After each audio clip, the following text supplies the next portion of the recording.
سبق پھر پڑھ صداقت کا، عدالت کا، شجاعت کا.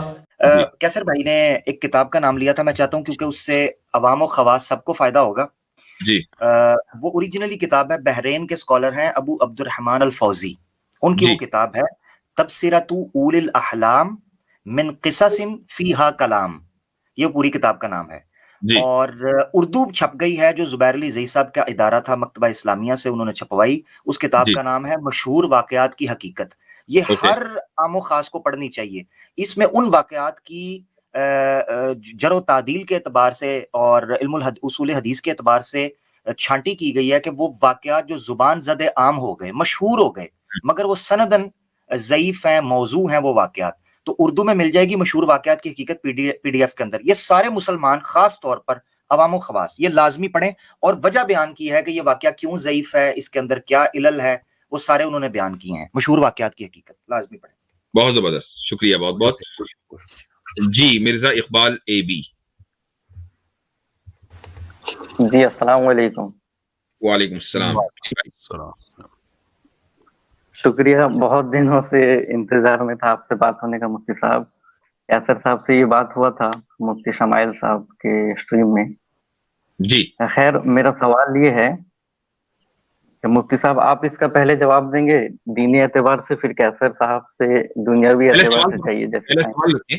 جی ترتیب ہم خود قائم کر لیں گے، کون جواب پہلے دے گا. آپ سوال رکھیں. جواب آپ نے دینا ہے اور کفریہ جواب میں نے دینا ہے. جی جی یہ صحیح ہے. جی سوال یہ ہے کہ سر، جیسے حضرت آدم علیہ السلام اور ماں حوا دنیا میں پہلے آئے ہوئے تھے، اور وہ لوگ ایک لینگویج میں بات کر رہے ہوں گے، تو انہی سے پوری جو پورا دنیا کا نظام انہی سے پھیلا ہوا ہے. تو ہم لوگ ڈیفرنٹ پلیس پہ ڈیفرنٹ لینگویج کیسے آ گیا؟ جیسے ہمارے گھر پہ ہندی بولتے ہیں. جی مفتی صاحب یہ پیور لنگوسٹک کا کوشچن ہے. جی جی I think I can handle it. ہاں یہ تو آپ کی فیلڈ ہے.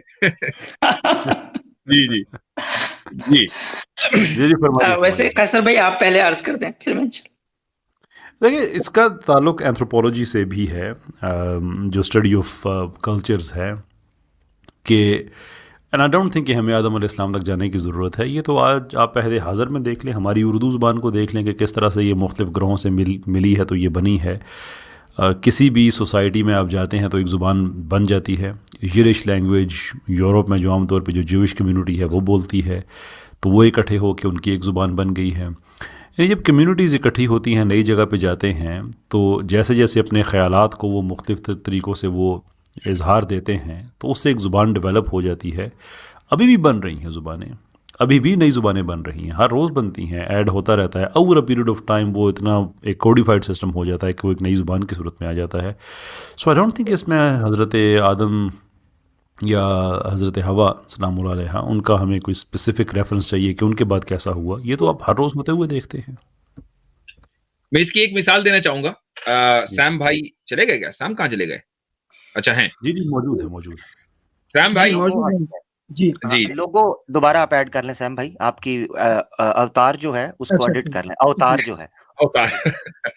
جی سیم بھائی اگر میں آپ سے پوچھوں انگلش کا یہ جملہ کہ I have eaten biryani, Urdu میں آپ اس کو کیسے کہتے ہیں؟ میں نے بریانی کھائی ہے. اچھا، تو آپ کے حیدرآباد میں نے آپ سے اس لیے پوچھا، حیدرآباد میں کچھ لوگ یہ بھی بولتے ہوں گے کہ میں بریانی کھا لیا. جی کہتے ہیں اس کے بڑے ٹرانسلیشن ہے. جی ہاں، الگ الگ قسم سے آپ بول سکتے ہیں. جی ہاں طریقہ. جی ہاں. اور آپ نے ابھی بولا کہ میں نے بریانی کھا لی. جی اب ایک جملے میں جملہ جو ہے وہ میسکولن ہے اور دوسرے میں فیمینن ہے.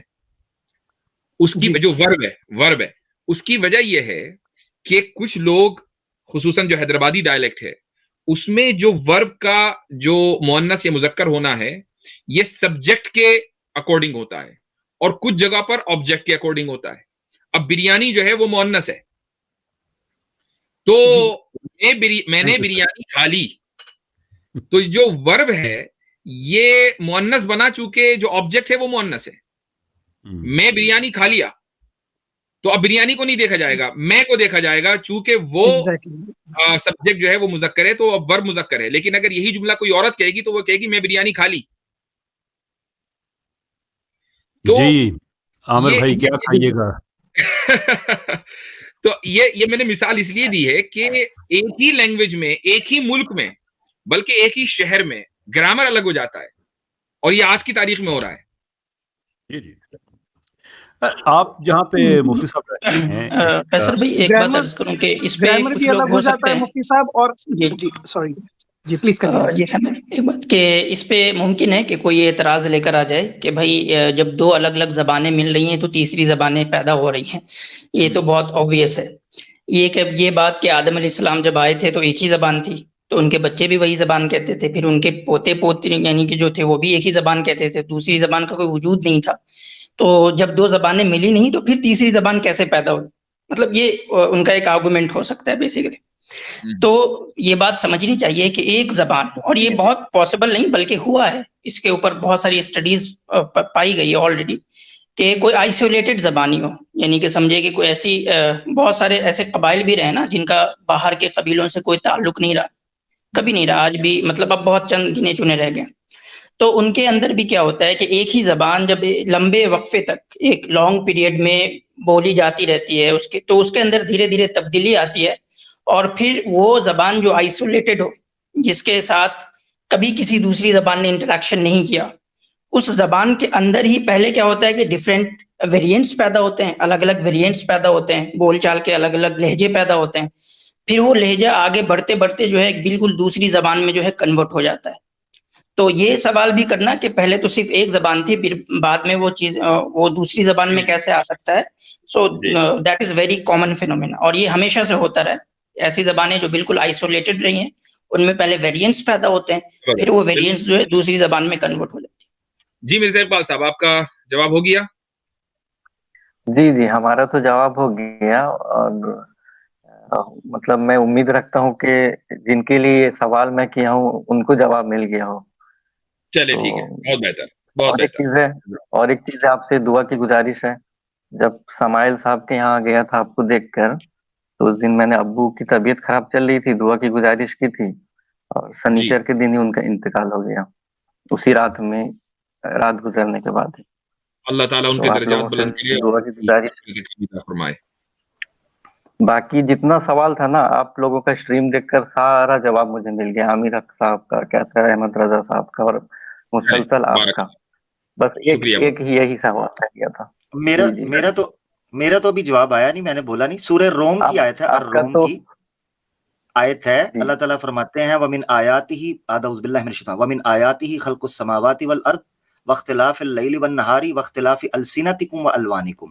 اللہ کی نشانیوں میں سے ہے زمین و آسمان کی تخلیق, گردش لیل و نہار, اور تمہاری زبانوں اور تمہارے رنگوں کا مختلف ہونا. ابن حزم نے الاحکام فی اصول الاحکام میں پہلی جلد کے اندر 5ویں 6 صدی کے ہیں, قرطبہ میں, انہوں نے اس پر بحث کی ہے کہ زبان یہ اللہ نے آدم علیہ السلام کو ہی دے کر بھیجا تھا, اس کے یہ ڈائلیکٹس ہیں, ڈفرنٹ ویریئنٹس ہیں آگے جا کے, یا یہ انسان کی انوینشن ہے. یعنی انسان نے ساؤنڈز کے ذریعے پہلے جیسے جنگلی بولتے تھے, پھر اشاروں میں, پھر اس کے بعد لکھنا کچھ جو ہے نا وہ شیپس بنانی شروع کی. انہوں نے بڑی زبردست پہ بحث کیا اور قرآن کے دلائل سے واضح کیا ہے کہ ایک مسلمان کا کیا نظریہ ہونا چاہیے.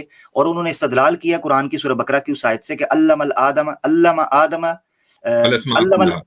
الاسماء کلھا, کہ آدم علیہ السلام کو تمام اسماء سکھا دیا. اس میں وہ لغت کو بھی کہتے ہیں کہ انسان کو لغت دے کے بھیجا تھا فرام دا بگننگ. بہت شکریہ. چلیں ٹھیک ہے, شکریہ بہت بہت. اگلے کالر کو لے لیتے ہیں, سرفراز. سبق پھر پڑھ صداقت کا, عدالت کا, شجاعت کا, لیا جائے گا تجھ سے کام دنیا کی امامت کا. سبق پھر پڑھ صداقت